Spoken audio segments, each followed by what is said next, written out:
Welcome to the Style and Vibes podcast with me, Michaela. I'll be giving you the inside scoop on music, fashion, culture, and more from Caribbean celebrities and tastemakers across the globe, pushing our culture with authenticity and, of course, style and vibes.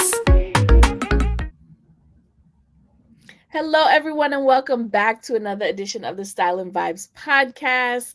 We are here to talk about Sean Paul, but I have a special guest. You guys know I have been having special guests for the last few episodes, especially going into the new year. I thought it would be fun. And Andrea, I've never had you, so welcome to the family.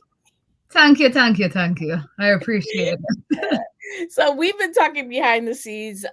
You and I know each other just in passing over the years, and we've never really had the chance to connect. So on like a professional level, but we just know each other. So and of course we follow each other on the socials. But I want you to introduce yourself and tell the people them about all the creative things that you're involved in, and of course where you're hailing from. Okay. Well, I got a lot to say all the time, right? So, introducing myself. Hello, good day, good afternoon, good evening to wherever you may be in the world, whatever time it may be where you are. My name is Andrea K. Castillo. I am a Belizean-American. I'm born and raised in Brooklyn, New York. Both my parents are from Belize City, and my entire family is from Belize, going back many generations, specifically from Belize City. I am an artist and entrepreneur. I own AK Creative, which is like the home to all of my creative projects. I'm a photographer.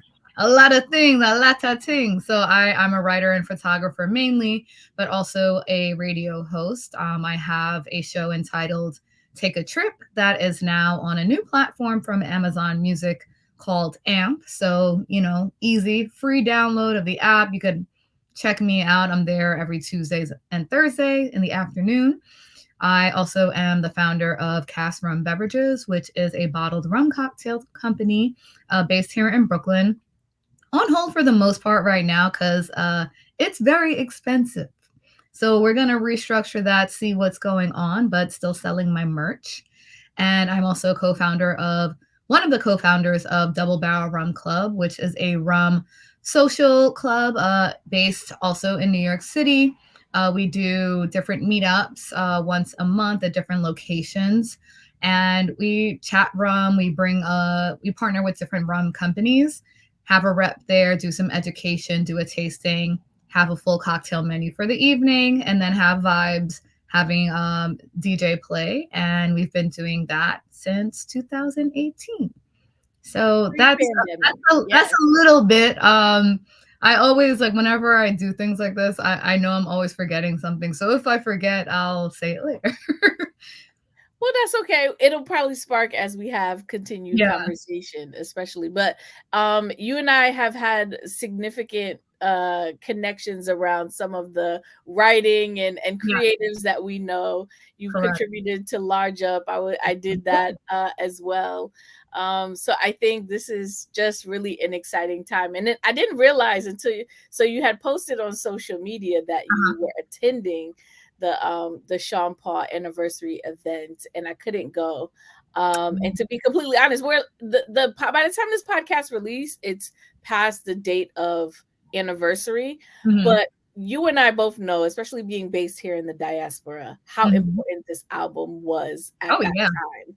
And I want the people them to know where we know and why, because it's very important to talk about this particular album at that particular time, and what it really inspired post him releasing this album. Correct. She's like, full stop. Correct. I'm like, correct. I'm like, what more can you say? I mean, there's so much to say. Yeah. But like, I think most people that have a connection to this album, whether they be of the diaspora or not, they understand. But, unfortunately, there are people in the world that do not understand how important this album is to our culture. And that's why we are here today. Exactly. So Sean Paul released this album in 2002. I Mm-hmm. can't even like say that. I'm like, oh my gosh. I was like, It's too many twos. So it was his second album because he had Stage 1 first. So it Correct. wasn't his like initial album, but he was still pretty new to the industry. Mm-hmm. Um, and the album itself just had so many hit songs. And you had Gimme the Light, Like Correct. Glue, Yes. Get Busy. And Mhm. we're talking about these titles, but they're so connected to rhythm culture as Yes. well, which is really a true element of dancehall music. And there was this connectivity between him releasing this album and it doing the numbers that it did in the style that he did within the states, truly. Yeah. So I think that that's the reason why I kind of wanted to have this episode, is really to just, we grew up and we both experienced that album as we were like, In real um time. it was a time, like it Yeah. was a time. Like, It and really I was. would say, just like from like a New York City centric standpoint, what he did, what he was very adamant about doing, with that album in particular, was from a visual standpoint, was showcasing the diaspora. So with the music video for Get Busy, he's in Toronto, or if you're from Toronto, um, I know. you know, at somebody auntie crib that's having like a bashment in their basement, and they're walking through, they pull up to the house, they're walking through the kitchen, giving hugs to the elders, auntie making roti in there. I'm like, wow. I'm like, I'm seeing roti on MTV. God bless. I'm like, we made it. And, going downstairs, and then, all the young people dancing like that was very familiar, and it mirrored the culture. It wasn't like they were in it. Mhm. And that was, very, very special. Same thing with like Glue. That was shot in Brooklyn.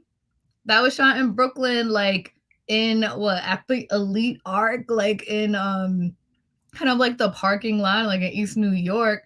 Big, big, big club, big hip hop and reggae club in the 90s and 2000s. And, they had all the selectors there. They actually, Max Glazer was in that music video. He spoke about it when they had the conversation at the Brooklyn Public Library.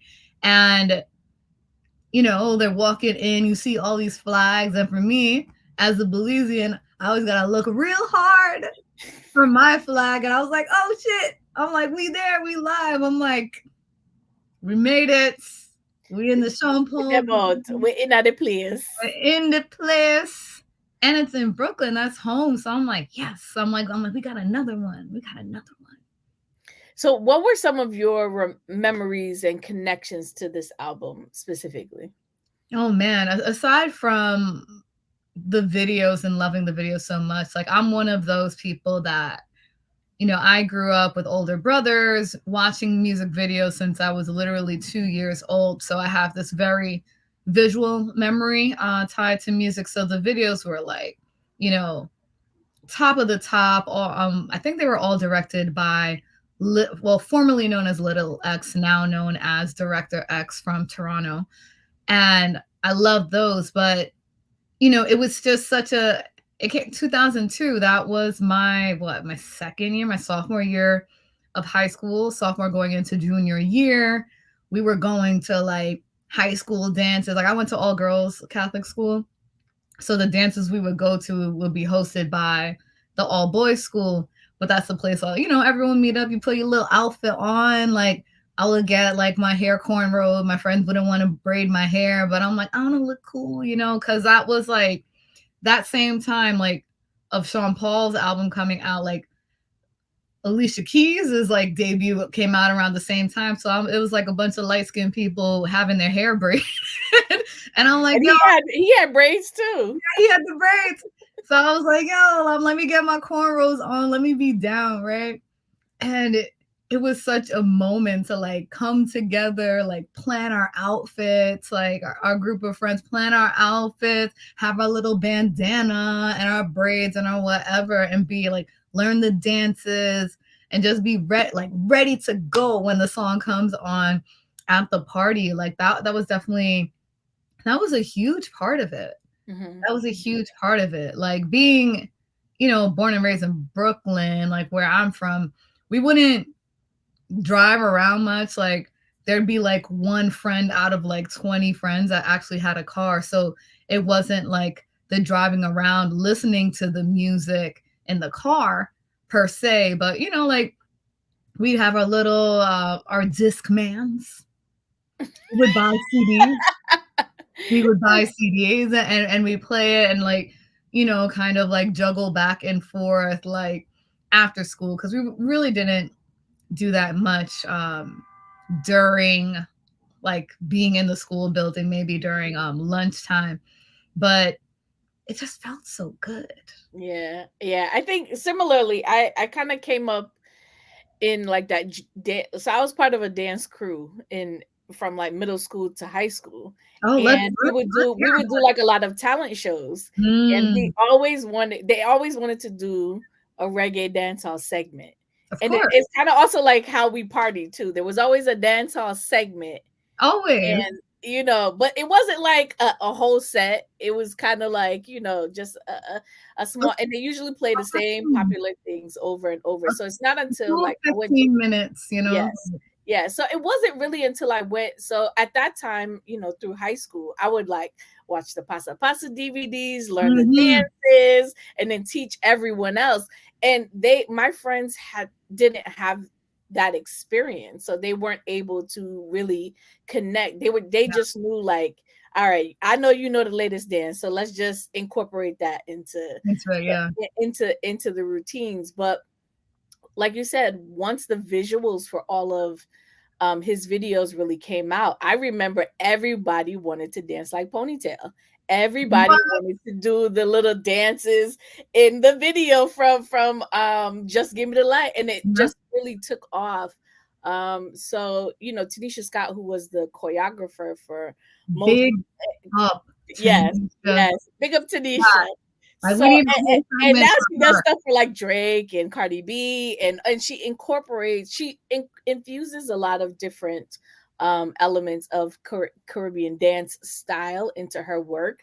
I Hmm. actually attended a event where she talked about all of her work, and Wow. that was like really phenomenal. It was years ago, and she had done like Gap commercial, Mhm. other things that she kind of talked about movement in a way that was very just like fluid, and you can always tell she was like carrying the culture with her.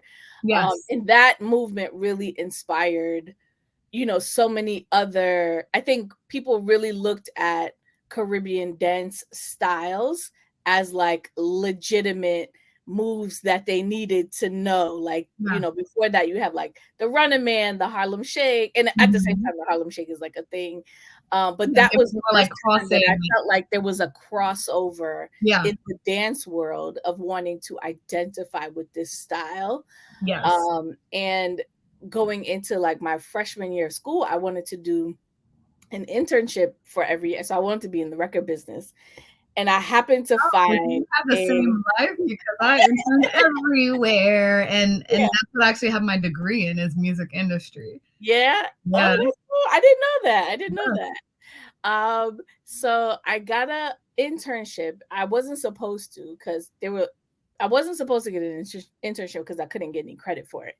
Oh, But because I of did who it was, yeah, every summer. I did it every summer. Yes, I just wanted to get I knew the experience mattered more than the credit, so I really just Right. wanted to get the credits, and it was at VP Records. And But so, big me, diaspora, I'm like, "Mommy, I'm gonna be working at VP Records. no, Oh you know my what's funny? gosh." You know what's funny? I literally have a VP Records like a little fan and it's like in my bedroom, but it's usually next to me because like if I'm hot, like I would have just literally put that up right now, but it's in the other room. Yes, yes. I mean, back then they had like swag and Yes, and all kinds still. of stuff. So that's what I was on the I floated between the promo team and the sales Mm, team.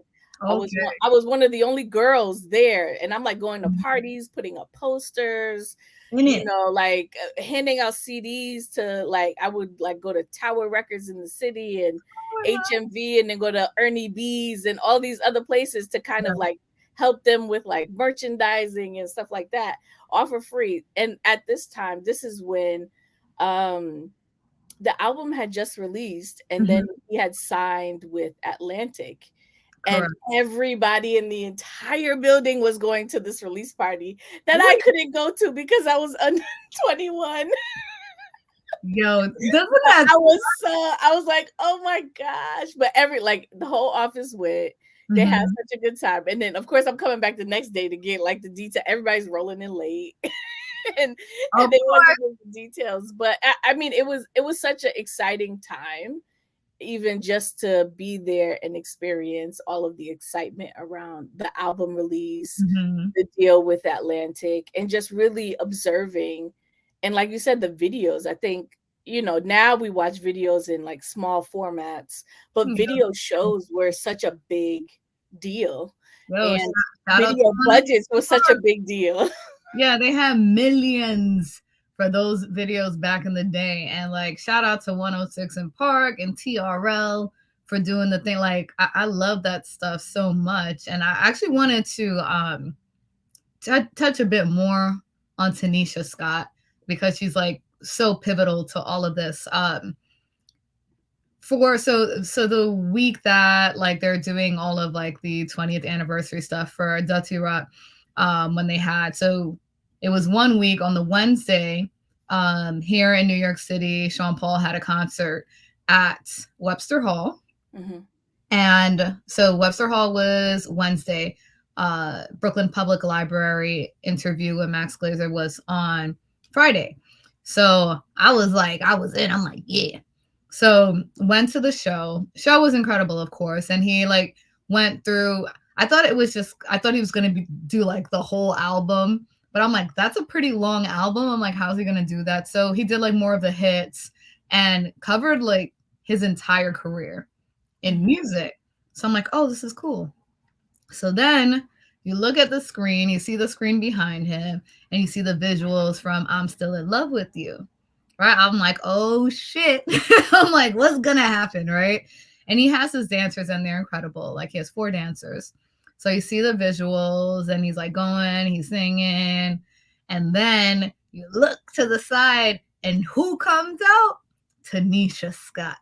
And the crowd goes crazy. And I'm like losing my mind, but like I'm like ahead of the game. So I'm like, you know what? I feel like I should be recording this, right? Recorded the whole thing. She came out, everyone's excited. They danced together. Like it was incredible. Like she was up on stage for a bit. Like, but I will say the crowd was a bit mixed. So there was like some like younger people there that did not understand her importance. Uh, Mhm. but so that happened. We're like losing our minds. The show ends. I In Webster Hall, they did a lot of like renovation. So in one of what used to be the Marlin Room, which was a stage, now it's just it's more like a bar lounge. So I'm there like kind of like chatting with friends and I see her and I'm like about to leave. I'm like, yo, I just need you to know how important you are and like how much I love you. Like I think you're an incredible dancer and you like were amazing tonight. And she's like, oh my God, thank you. So I had that video, right? I'm like, you know what? I'm like, let me just post this on Twitter because everyone needs to see this, right? So I posted something like, oh, like, didn't cry at the Sean Paul concert because I was totally prepared to like cry my face off because I was like so happy because this was my first time seeing him live in Mhm. my entire life. Yeah. So I'm like, didn't cry during Sean Paul's performance, but almost did when Tanisha Scott came out. I posted that on Twitter. It went viral. It went viral, and it Doing the was culture's work. Let me tell you, it went viral. I'm seeing all these people retweet everyone like and comment. They're like, the queen, Tanisha Scott, the queen. They're like, people don't understand how important this is. And I was like, this like is amazing. I'm like, this is like probably one of the most positive things I've ever seen go viral. So the day I was like really excited about that. And when he had the talk the Friday, I had met Sean Bahal a few times before, but it was more like working, so I didn't want to be like, hey, I want to take a picture. But Max knows that. And Max is my one of my colleagues in our rum club, Double Barrel Rum Club. So before the talk started, he's like, hey, come, like it's time to take your picture. I'm like, yeah. So like I go backstage, say good evening to everyone because I was raised right and I have manners.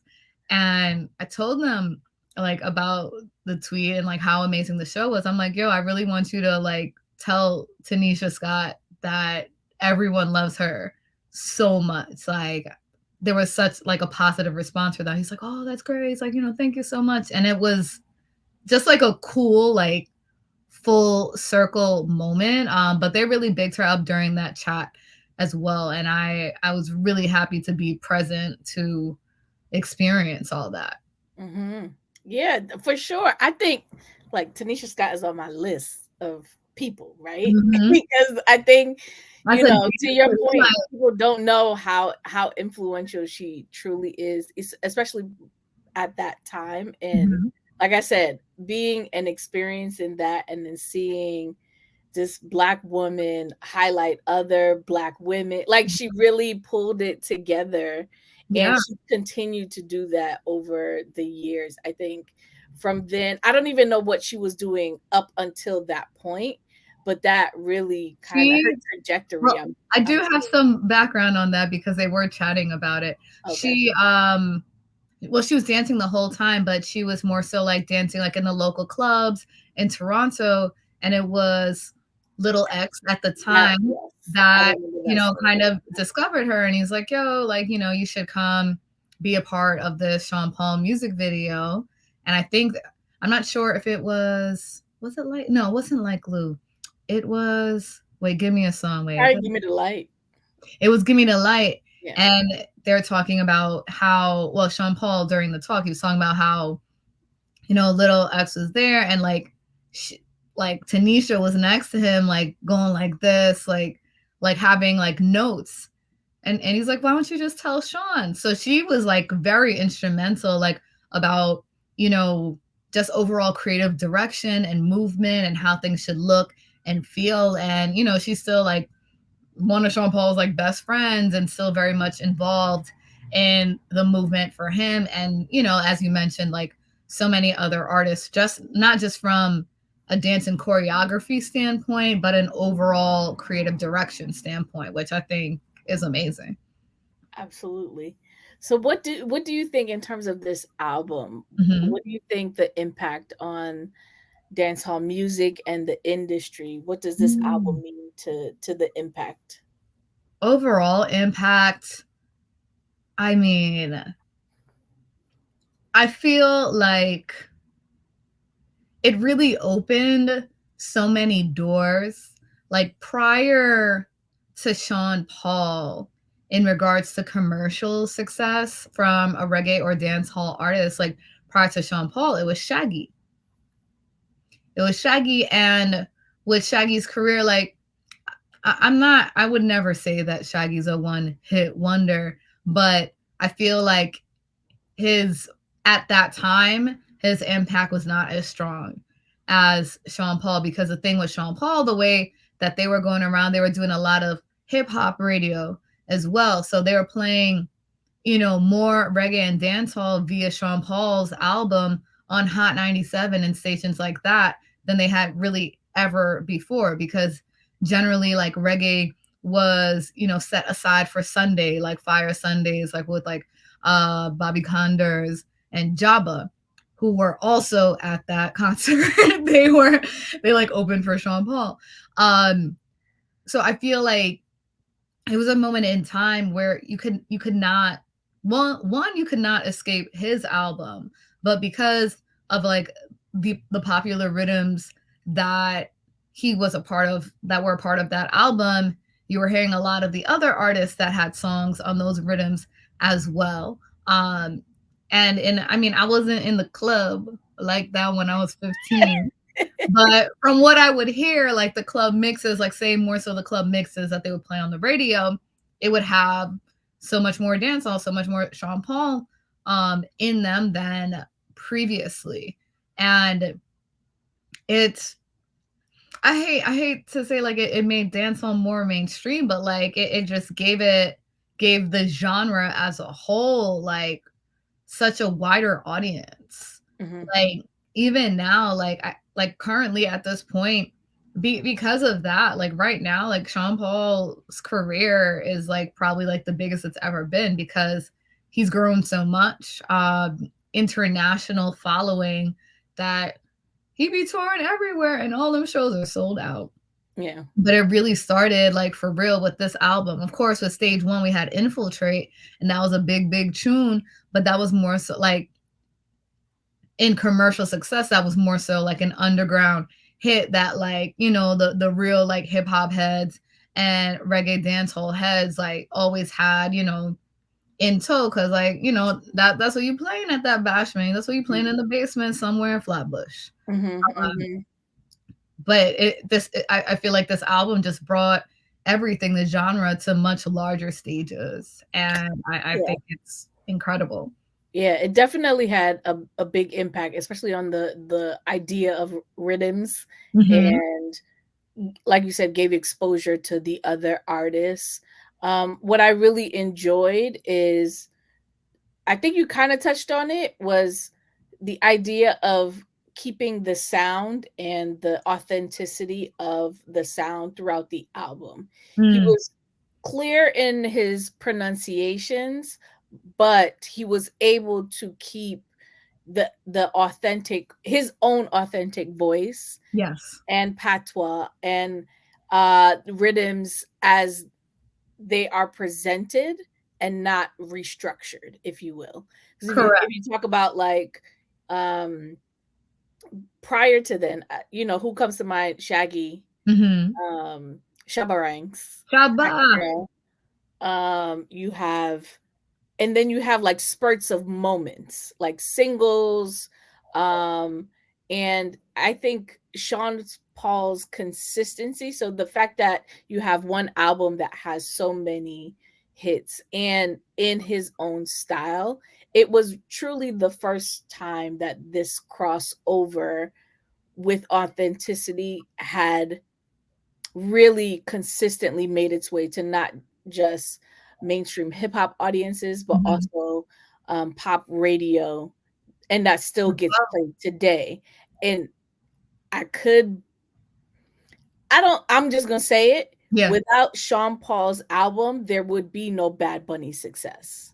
No way. Okay.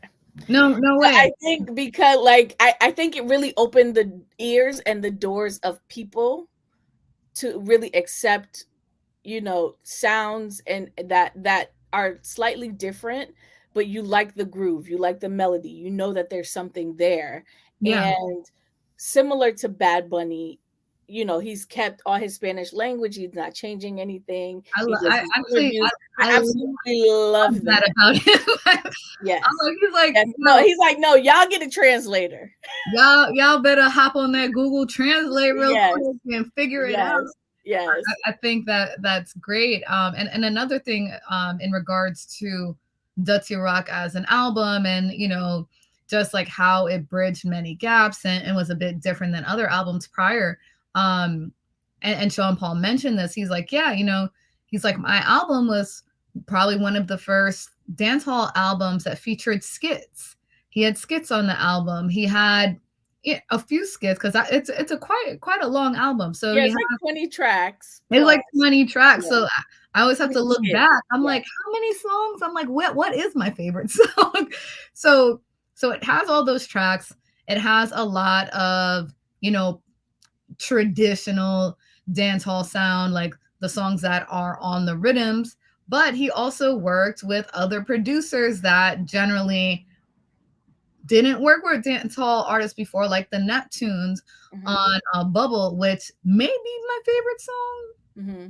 Like the, you know, one being the Neptunes, two being Sean Paul, like, and two of my favorites together. I'm like, Yeah. come on, come on. And even though like that wasn't like truly a dance hall track, I was like, yo, this is like really cool. I like this. And I didn't really expect it. So I was like, oh, Yeah. it's like bringing multiple worlds together that like I inhabit. I'm like, oh, I feel like I like this more because he's working with like some of my favorite producers as well that are outside of the genre. So I'm like, oh, this is really cool. Yeah, people actually wanted to work with him because, you know, and that's a thing too. I know dancehall artists get a lot of slack behind the scenes for not being the most easily Maybe to work with. approachable to work with. And that tends to be the narrative. But I think consistently, the reason why we see so much consistency out of Sean Paul, out of a Shaggy, even like a, you know, a Shensia or a Spice, is their work ethic and their approach to. And I think, you know, Sean Paul, this album in particular is a good example of like a really good rollout, Mm-hmm. followed by great visuals, followed by the work ethic of going on tour, doing all the press, and really connecting with his fan base. And it's something that he continues to do to this day. Oh yeah. That it really resonates not just with fans. You can tell, like, you know, the work ethic is truly there. And I think that this album kind of changed the way people perceive Caribbean music as a whole, because I feel like it opened the doors for even soca artists and now Oh, Afro yeah. beats artists, and just that global sound coming together. Mm-hmm. I feel like this album kind of broke down those doors for Yeah. exploration of what else is out there in a US mainstream perspective, if you will.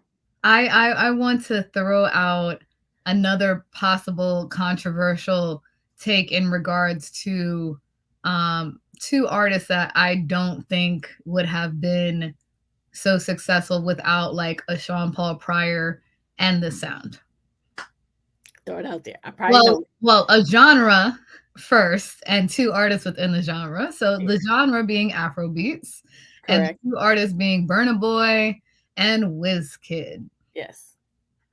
I think on record, and I would have to look through more like interviews and things. I think they have both, you know, bigged up dancehall and you know its inspiration and how it the genre has inspired them. But like Afro beats as a whole would not be successful without dancehall music. I know like there's gonna be someone of West African descent that's gonna watch this and be like, ah, what are you saying? But this is just what it is. Like they're without dancehall, they're without dancehall, there's no reggaeton, there's no dembo. Not to say that there wouldn't be Afro beats, but the stylings in which, like what we're hearing, which is most popular, has the same syncopation, the same type of production as dancehall. And it's cool because, you know, now you have this large genre within the African continent. It's reaching more people. And also because Afrobeats is so popular, and they're like say for example Wizkid, a song on his new album, he collaborated with Skilly Bang and Shensia. Then that's bringing, you know, Jamaican artists to the African continent, and that's so many listeners. So it's this cool, you know, like symbiotic relationship. But the base of it is reggae dancehall music, I like like that. what you said about this symbiotic relationship. I like that. I i'm a, think it, I'm a yes, scholar. yes, I'm a scholar. yes. I like that. I like that a lot because I will wholeheartedly agree with you. Mhm. I and to your point, I think that this success of Sean Paul, because let's be clear, like reggaeton was around then, reggaeton was around prior, Mhm. and that sound has changed and evolved. But as people had to be it has, ready. as it has traveled, because like with reggaeton, and like I can always talk about this, but I'll keep it short. But like, reggaeton started in, well, formerly known as reggae en español, Yes. started in Panama and was the music of the people, of like the children of the people that came from Jamaica and other parts in the West Indies to build a canal, mostly of Jamaican descent. So they hear the song, a song like, for example, the song that is the basis to everything is Dembo by Yes. Shabba Ranks. So then it'll be like, okay, I hear this at a party. Let me rap over it in Spanish. That kind of came about. Then they're playing like tapes on the buses that are going out through Panama, travel to Puerto Rico. Puerto Rico is where the name reggaeton was created, but it's traveled many places, Puerto Rico, DR, and then took this bend to Colombia. And that's where you got, people like Maluma and what's this guy's name? Why can't I think of him? J Balvin. J Balvin. I'm like, it starts with a J. And J Balvin, and that's like second, third wave.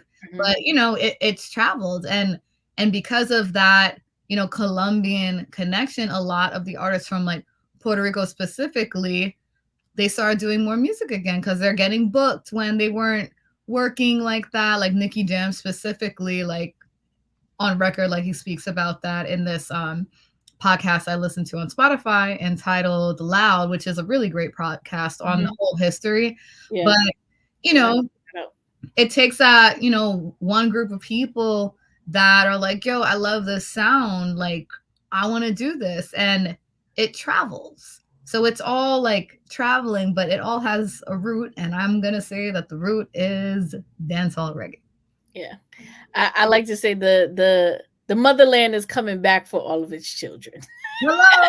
No, it really is, right? Like that's how I feel, and that's why I embrace the sound and the music, and I've even like veered off into like more hip hop from the continent, just to kind of like hear, and I'm just like completely exposed to new sounds within the continent. So I think that is really cool. But I do agree. I think this time frame and this period will really, we as a culture talk a lot about 90s and 90s dancehall, but I think when people outside of dancehall culture specifically talk about remembrance, this is the sound that they're looking for. And they're like saying 90s dancehall, but I really think that this is what they're talking about, early 2000s. They are thinking specifically about the Diwali rhythm. That's what they're talking about. Yes. Because who was on that? Everyone was on that rhythm. Literally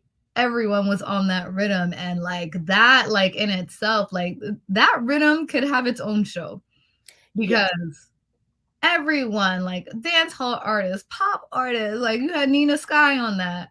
But that's also, under the, who helped them with that? Cypher Sounds.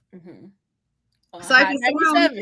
High 97. And Cypher Sounds was an original member of Federation Sound with Max Glazer. He played mad reggae like when he first started. So like it's all this big like circle of friends being like, yo, come in the studio. This sounds good. You guys should do this. And then big hit. Yeah. We've been talking a while. I feel like we only like tipped the iceberg. What you kind of commented on this already, but what is your favorite songs? I didn't even get to the skits, but what's your favorite song? You said, oh goodness, wait, let me double check real quick. I was looking at, I should say, what's your favorite video? What's my favorite video? Oh my goodness. From because he released a few. Oh man, what is my favorite video? Oh man, I'm gonna go with Get Busy. Get Busy. Okay. I'm gonna go with I'm Still in Love. Yeah, with Sasha. I love that video. I mean, it's so good. The colors are so good, but the colors overall in all the videos are like really good, and like Lil X was very good about that.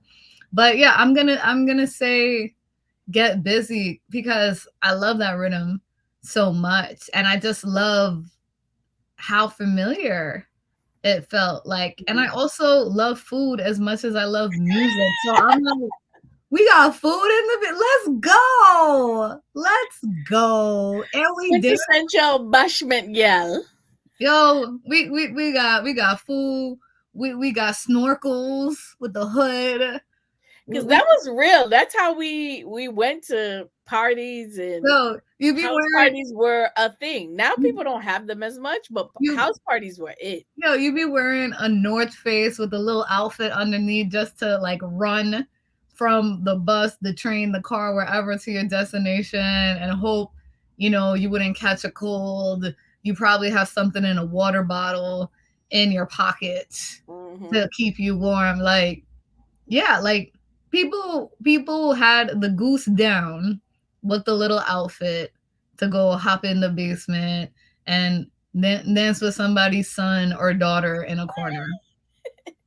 That's so true. Like literally, like that was what it was. So I'm like this, like it just feels good. Like I see myself in this. I see my people in this, like my community. I'm like, yeah, I'm like, this is great. I'm like, this is great. Last final thought. Hmm. Is Dutty Rock a classic dancehall album, and share why or why not? Man, that's a big question. Is Dutty Rock a classic dance hall album and why or why not? Classic. Hmm. I'm gonna go with yes. I feel that albums that are classic, because there's like classics and there's hits, right? You can have many hits on an album, but the album not be a classic album, right? There are many hits on this album. Granted, there is this a long album. Um, I believe it is a classic because it does have a lot of replay value and it evokes conversations like this. It evokes like so much storytelling. I feel like I feel like everyone knows like exactly where they were when this song dropped on the radio or when they saw the music video for the first time, and it's really good memories. And I think that that's what we always go back to. Like when you're thinking of like other genres, say if you're thinking of like soul music or R&B music, and there's like that old school vibe, it's like you're going back to the music that makes you feel good, that you want to hear again and again and again, and sparks these great memories. And for me, I like this album definitely does that for me. But just in having conversations with people and being in high school when it released, like that was really special. And I can't think of anyone or have seen anything where someone was like, oh, I don't care about that. It means nothing to the culture. I'm like, no, everyone's like, yo, this is important.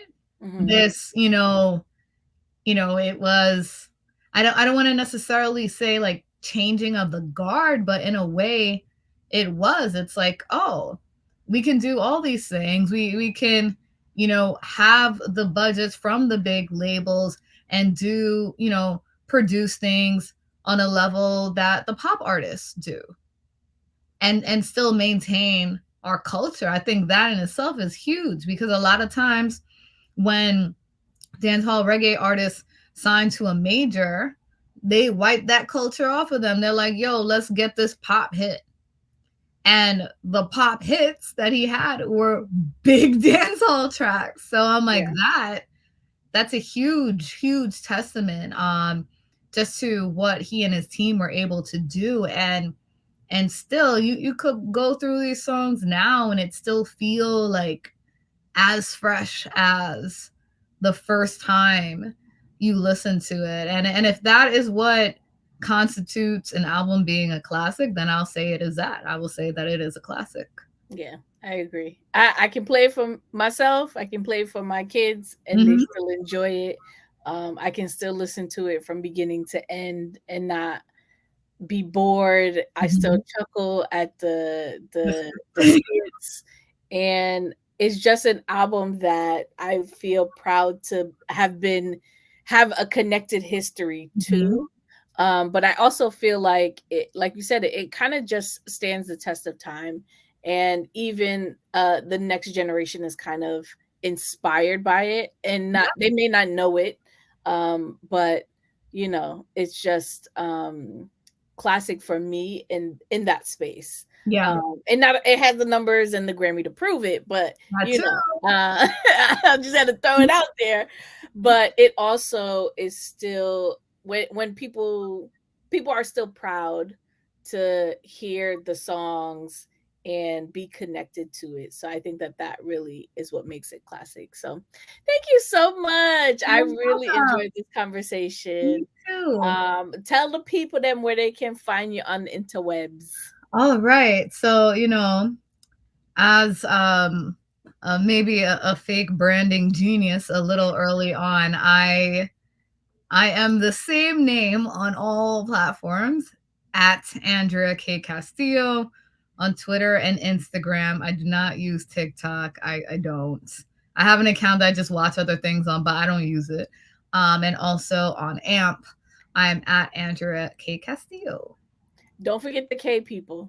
Don't forget the K, because it will not be me. I am the one, Andrea K. Castillo. It's me. She is the one. So thank you so much. You're always welcome back. I hope you will come back. I love talking music with you. So we gotta find some more music topics for you to come back. There's so many that we can talk about. Awesome. Thank you so much for your time today. Until next time, Leah Tummy Peeps. Thanks for listening to the latest episode of the Style and Vibes podcast. If you like what you hear, and I know you do, share it with your friends and family. If you want more, make sure you visit styleandvibes.com and follow us on our social channels, Twitter and Instagram at Style and Vibes. Until next time, Leah Tummy Peeps.